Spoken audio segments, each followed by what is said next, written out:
tossers have thrown it out the door with their behaviour this week. They should be ashamed of themselves. They should absolutely look at themselves in the mirror and wonder what the have they been doing. They're hissing at us and calling us cheats in the Lord's long room, and they have the gall to say, talk to us about the spirit of cricket. Absolute bullshit. There's a big appeal, it's hit him on the pad, he's out! Lions gone, New South Wales are 9 down! Onto Sydney Road, and it hit a car! Oh, I think it's hit a car! What a way to bring up your 50! All you want is to leave it all behind.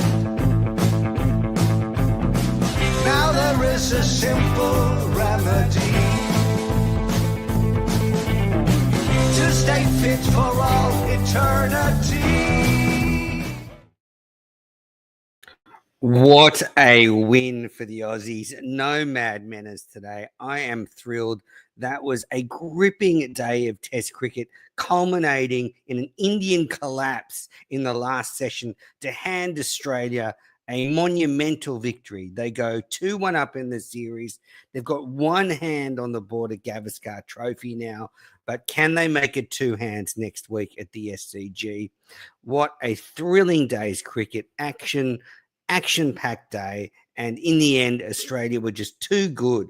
It was epic stuff, led by their skipper, Pat Cummins, who took 3 wickets. Scotty Boland, the hero of the G, took another 3 wickets, and this day had it all. At the tea break, it seemed like India were going to be able to bat out the afternoon. They had 7 wickets in hand, but then after tea, there was a huge collapse after Rishabh Pant threw his wicket away. So India collapsed at the top. They were 3 for 33. Then they bounced back. And at the end, India lost 7 for 34. They lost the game by 184 runs. And would it surprise you? Well, probably wouldn't surprise you to know that at no stage was I really super confident Australia was going to win today, especially at the tea break when Pant and Jaiswal had batted right through that middle session. Because of this scarring, the trauma of the last 2 Indian tours here, I just thought, oh no, it's going to happen again. We're not going to be able to finish them off. This pitch is dying. The bowlers are tired. We're bowling Travis Head because we're behind on the run rate. And then all of a sudden, the wickets just started falling and everyone contributed. Head took the big wicket of Pant, and then as a Boland Cummins line were exceptional. And it happened really quickly in the end. So this goes down as one of the great victories in recent memory for Australia. And before I get into the analysis of the day, I want to talk about the crowd, because it's so brilliant that not only have we had this, fantastic test match, this gripping, thrilling finish, but Australia has broken the record for their highest ever crowd for a test match in Australia. Let me say this slowly. 74,362 fans turned up for day 5 of this test. Normally, a day 5 at the MCG, you get 10 grand and it feels like there's a few hundred people there. This test match today, every day of this test match was something special. Over the 5 days, 373,691 people attended over the 5 days. So that's the second highest attendance for a test match in history anywhere in the world. India-Pakistan holds a record from a 1999 test match, I think, where around 460,000 people turned up. So this is monumental in so many ways. Obviously, what happened on the field matched that enthusiasm from the crowd. And, so often that doesn't happen in sport. Just a truly great congruence of events. And it just shows how much India brings to cricket. It shows how much their fans bring to cricket. They are fanatical, they love it, and they add to the atmosphere. And obviously there was a lot of Australian supporters there today too, but the Indian fans have made this test match very special. So they didn't get the result they wanted, but this test match will be forever etched in Australian cricket history. It's hard to imagine an attendance more than that. Maybe next time India are here, but really just something to behold for cricket fans. I put out on Twitter that there are a lot of other great sports, but there is nothing that matches cricket, just nothing. This football, have all your other sports. When you get a 5-day test match that culminates in the sort of action we saw this afternoon, it is magic. It is poetry. It's everything you want, not just in sport but in life. I mean, if you're going to sit down and watch 5 days of anything, you want it to be bloody good. And boy, were we treated. It started on the first morning with Sam Constas lighting it up with a runner ball half century, and then it finishes with the aging veteran Nathan Lyon taking Mohammad Siraj's wicket. What a contrast. The 19-year-old opening the batting on the first morning and then facing the first ball, and then the last ball bowled by Australia's 37-year-old off spinner, who many people wrote off but took some very crucial wickets today. All right, so let's talk about the action from today. So firstly, Australia were bowled out for 234 very quickly into the day. Lyon was bowled by Bumrah for 41. And there was a lot of commentary overnight and in the lead up to the start of play that Pat Cummins had made an error in not declaring earlier. And look, had India held on this afternoon, I think the knives might have been out for Cummins. But I actually agree. Yes, right. Just to make a note of this, whoever's keeping notes on the show, I actually agreed with Cummins on this one. I thought it was the right thing to do. And I will just say, if India had gone to tea, say in a similar situation than they were with Pant and Jaiswal not out, and the target had been 280, 290, I think they would have felt pretty confident after tea they could knock it off. So I think it was important for Australia to set a gettable target, but not something that they could do, relatively comfortably. And we, for some these modern day batters, scoring 300 in a day, it's not crazy, even though it's the last day of a test match. So I thought it was good what Cummins did, batting on. Also, if you have those extra runs, it means you can bring the field in and really put pressure on the opponents. Plus, if he declared too early when India won, well, there's the chance of regaining the trophy. So I thought Cummins played it pretty right. I do think he got that right. Get a good total to defend and then bowl them out, and it worked out great. The thing is people shouldn't forget is at one stage it looked like Australia would be struggling to lead by 250. They were 6 down, 190 ahead until that rearguard action. So this test could have been very, very different. Just a remarkable game. I saw the great John Boy from the USA, America's biggest cricket fan. He tweeted out that it was he's the best test match he's ever seen. And he's only been watching for 2 years, but it's certainly one of the great test matches in the modern age. All right, so Australia, they come out, they need to take 10 wickets. India need an unlikely 340 to win. It never really looked on, but when India started to lose early wickets, then it wasn't going to happen. So Mitch Marsh took a great catch to dismiss Rohit Sharma for 9 off the bowling of Pat Cummins, flew to him at gully, took a good catch. So he made a contribution to the game. Make a note of that, because it'll be probably what saves his test spot, along with the other catch out he took in the outfield. And then that brought KL Rahul to the crease, and he didn't last long because he was out in the same over to Pat Cummins for a duck caught by Khawaja, who held on to one at first slip. He was out for a duck. It was a double wicket maiden for Patrick Cummins. So that's the captain standing up. Cummins was the player of the match in this game. He scored 49 in the first innings, 41 in the second innings. He took wickets in both innings, 3 for 28 in this Indian second innings. So a superb performance from Pat Cummins. Rahul was out. Then Kohli and Jaiswal came together and they tried to get India through to the lunch break. And there was a sort of feeling around as the lunch break came that if Kohli and Jaiswal can get through to lunch, that'll be a big win for India, only losing 2 wickets. But it wasn't to be. And we saw Sharma dismissed already. I was actually surprised he didn't retire when he came up to accept, to talk about losing the test with Issa Guha. I thought he might pull the pin on his career. Maybe he's already pulled the pin on his career in the post-match press conference. We'll see if that comes through a little bit later on. But yeah, Sharma's got to be done now. And then Kohli, not far behind him. He just keeps getting out the same way. Mitchell Stark just pitching one up just outside off stump. Kohli had been so disciplined not playing at them, and then he just flirted at one, and he was out for 5. And India were 3 for 33, and it's a shame. I was really hoping we'd see something of Kohli at the MCG. I mean, it's such a grand stage. He's done so well there in the past. I was hoping we'd see him throw a few punches in this game, but in the end, he just looks like he's gone. Unfortunately, his light is fading very fast. And sometimes that happens. It really does to older players. And he's been a magnificent player, but he's gone. So India went to lunch at 3 for 33. Kohli out on the stroke of lunch. So at this stage, Australia are all over India. And you're thinking this is going to be a win for Australia. But then Jaiswal and Pant batted beautifully through the middle session. Excellent stuff. They put on a 50-run partnership of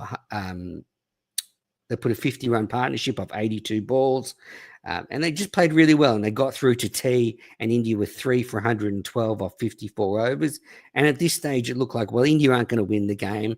They're not going to score, 200 odd in the last session, but it's going to be very tough for Australia to win the game. And, I think back to Sydney last time they were here where India batted out. I think back to the Gabba where India chased down that total. And, I was feeling pretty dejected at this stage as well because Australia got so far behind in the over rates. Travis Head was bowling. So he's not going to win you many test matches, is he? Well, maybe not. But he certainly took a vital wicket because straight after not long after the tea break, Travis Head, long hop to Rishabh Pant, long hop, smashes it in the air out to deep mid wicket. Mitch Marsh takes a great, almost an AFL style mark on the boundary, juggled it a bit, but phenomenal catch. Again, that'll probably save his test career.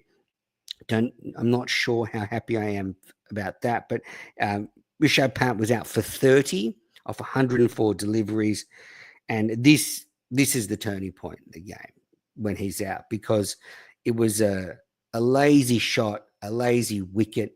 Australia was searching at that point. They were, I think, hoping maybe the second new ball would be their chance at winning the game.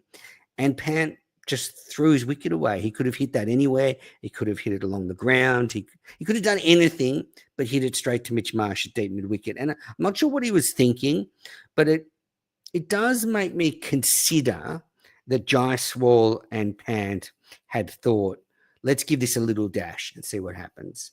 And it backfired miserably because I think there were some discussions around whether Pant's dismissal was worse than in the first innings. Well, they're both pretty bad, but I think this one was worse because you're trying to save a test match, even if you're trying to win it. Hitting a 6 off head over to that area of the MCG, it's a big ground. You're taking an awful risk. And then, so for those watching on YouTube, then Travis Head did this celebration where he just stuck his fingers between his hands and he kept pushing it in like this. So if you're listening on the podcast, you'll know what I'm talking about. And, that sign could be interpreted in a few ways. I think there was some speculation that he was giving it to the Indians with that one, but actually it's a callback to him putting his spinning finger in ice. I was feverishly texting all my cricket mates, hello, Chloe, if you're watching.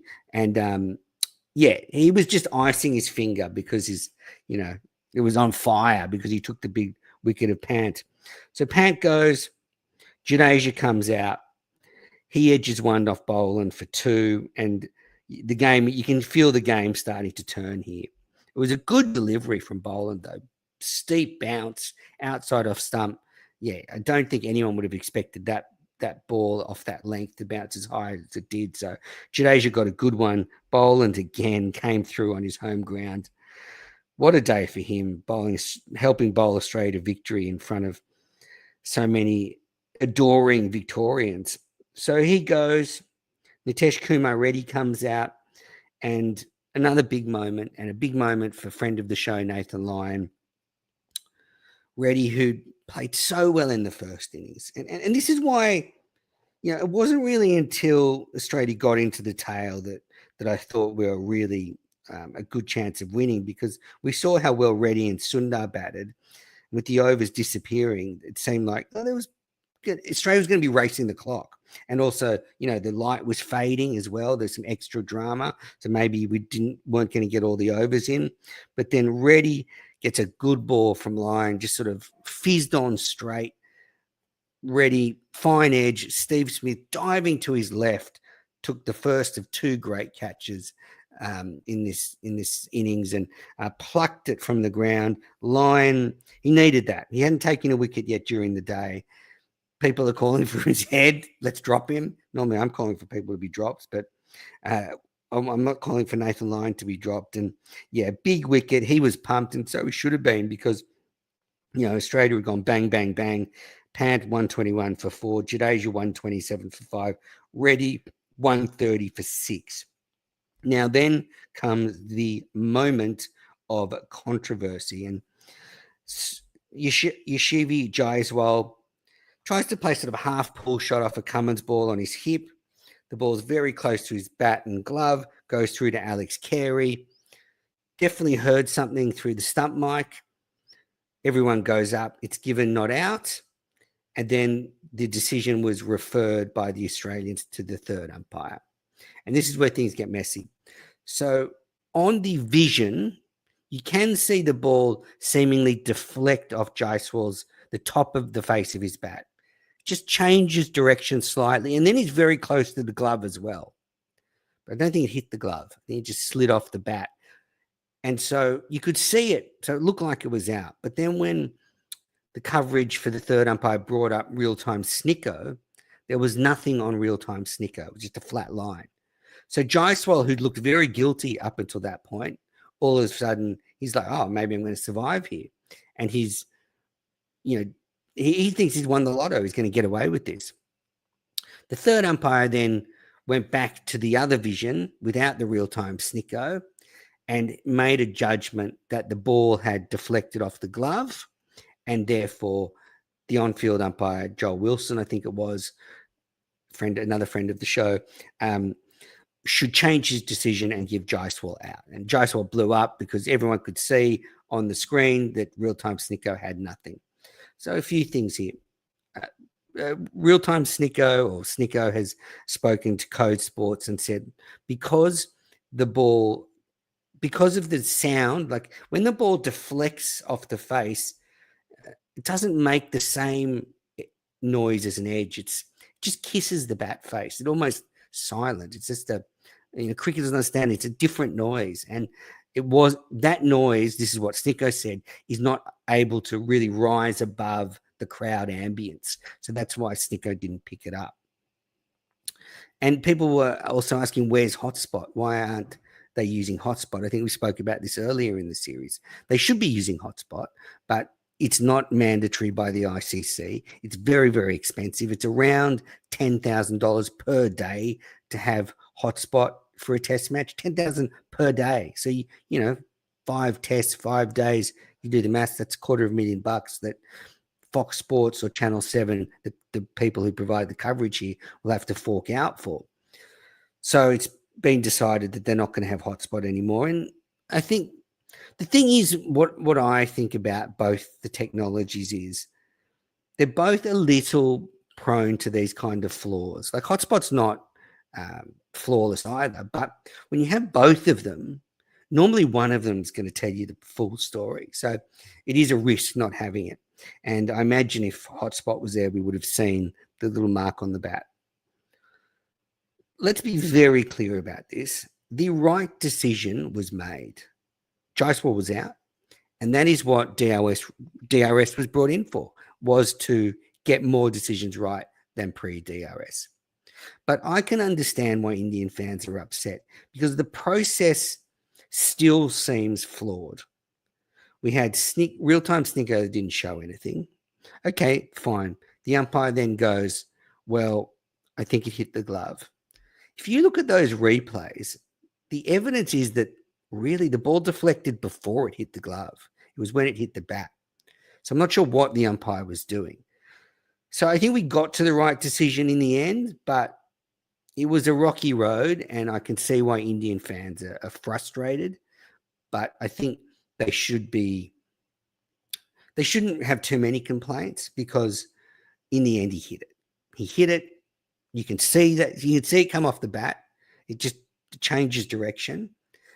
So we got there in the end, but yeah, a very, very big moment in the series because had Jaiswal been given not out, well, he can hold up one end, the others can bat around him, but in the end, he goes for 84, so matches his 82 in the first inning. So really good test match for him. He'll be disappointed he couldn't stay out there a bit longer. And I know it's an instinct shot, the pull shot, but at that stage, should you be playing cross-bat shots when you're trying to save a test match?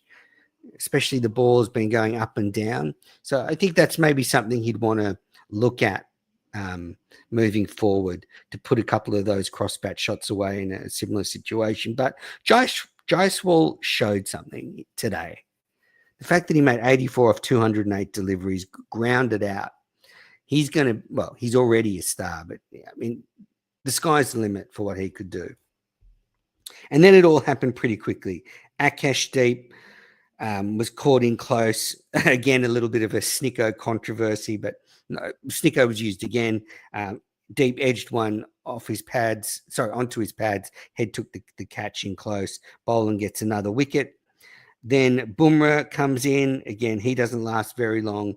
Good catch by Steve Smith at second slip, diving forward, grabbing it off the turf. Boland gets another, so his third wicket.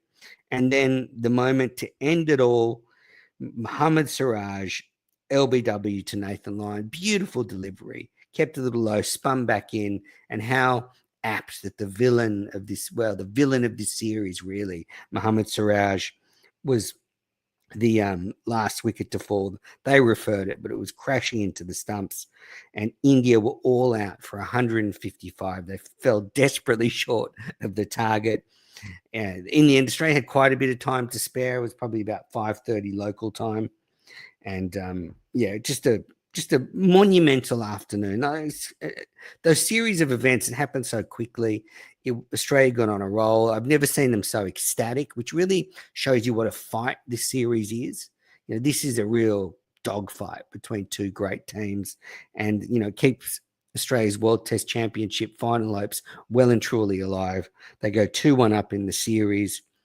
The job is not done yet, though. They have to go to Sydney and avoid defeat. And I'm not willing to rule that out yet. Although India seems to be a team in real turmoil might be a strong word, but they've got real issues with their captain and Kohli, and they have to be sorted out very soon. But I'm really cautious of celebrating too hard yet. It's a great win, but I want the Border Gavaskar Trophy back. People say, "Oh, Menners, you were wrong. You said Australia wouldn't win a Test match this series after Perth." I would love to be wrong. I would love Australia to win in Sydney, or a gripping draw, and we regain the Border Gavaskar Trophy. I want nothing more than that. I also want my team to be ready for the first Test. And the irony is, and I'm sorry, I'm just going to keep banging on about this until I'm dead. The irony is, like, Cummins' whole thing was, we need to be right for the fifth Test. The whole bowling attack could be gone by the fifth Test. Stark could miss it. Hazelwood's already out. So we're going to bring in two newbies. Mitch Marsh could be gone next week. So we could have Test debutants. We could have a less experienced attack. Who knows how Boland's going to pull up? He's admitted he's got strapping in the knee. So can he go back-to-back tests? I don't know. But, instead of when we had our best team on the park being cherry ripe to go, Cummins, because he's a smart ass and said you can be underdone for a series, has left it to the last minute. So it is thrilling. There's no doubt about it. And today was a virtuoso performance from Australia, but the job is not done yet. The job needs to be iced at Sydney. And that's what Cummins' plan was. He wanted to be cherry ripe for the last Test, not the first Test. So we'll see how that works out for him. Bowling figures today. Mitchell Starc 1 for 25, battled through it, but you can tell he's in a lot of pain. He was asked after play how his back and etc. is, and he said he'll see how it is tomorrow. He'll think about it tomorrow, was his exact words. And I mean, it's such a short turnaround. The test starts on January the 3rd, so he's only got 3 days off. Cummins said, maybe it was on ABC radio, that he thought, knowing Starkey, he'll be right for Sydney, but that's a big risk. I mean, if you're going to take Stark in, 80%, well, you've got to drop Marsh and bring in another bowler like a Bo Webster. So Stark 1 for 25, Cummins 3 for 28, Boland 3 for 39. Mitch Marsh bowled 3 overs, and he actually bowled a bit quicker, but he didn't look to have much there. Lyon 2 for 37, Travis Head 1 for 14. The fiery spinning finger, love that. Marnus Labuschagne bowled 1 over. That's when things were really bad, when Marnus came on and bowled 1 over of bounces. I think that was just before the tea break. So a few things. So this morning when the last wicket fell, that was Bumrah's 5th wicket. So he's another 5-wicket haul for Bumrah in this series. He has 3 5-wicket hauls. He has 30 wickets at an average of 12.83. Not bad. And they're losing the series now. Pat Cummins has surged to 2nd spot in the wicket takers list. 20 wickets at 22.65. Imagine he'd played a Shield game before the first test. He might have way more wickets than this now. He might have 25 wickets and we'd be 3-0 up in the series. And then Siraj, 16 wickets. I actually didn't mention it yesterday. He bowled a lot better as this game went on. He was pretty absent in the first innings, but that second innings was much better. And then Stark with 15 wickets, Boland with 11 wickets. I mean, would Stark be the worst out next week? Maybe not. He seems to be running out of gas, and there's a lot of stats going around with Stark that he struggles a bit towards the end of a series, so it probably wouldn't be the worst if he missed out.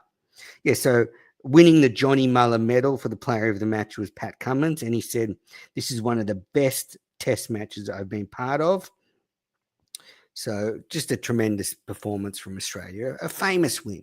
You just don't get better than that. Thought Steve Smith must have gone close to being player of the match, but sort of hard to look past Cummins for his all-round performance. So I think India have got a lot of work to do before the Sydney Test match. They showed so many signs, so many good signs during this test match, but still the same old problems for India. All right, I'm going to take questions from the chat before I wrap this up.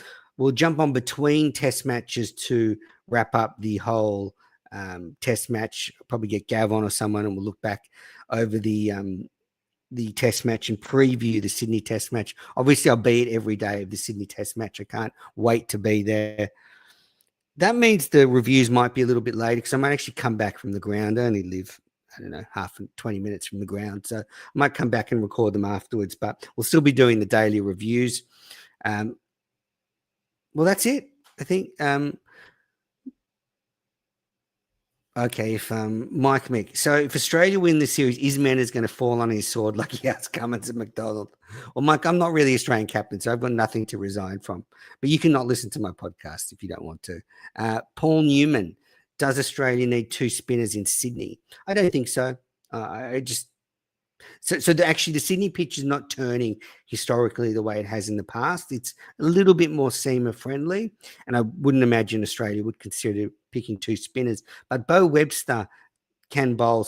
He bowls off spin and medium pace, so that would be he would solve that problem.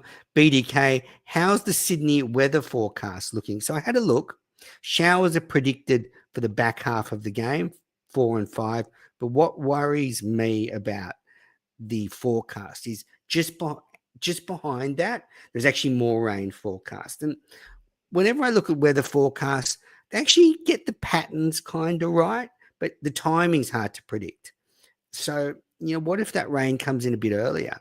Well, that's not going to be good for India. And that's why it was so crucial that Australia was able to get through this last 2 hours and win the game.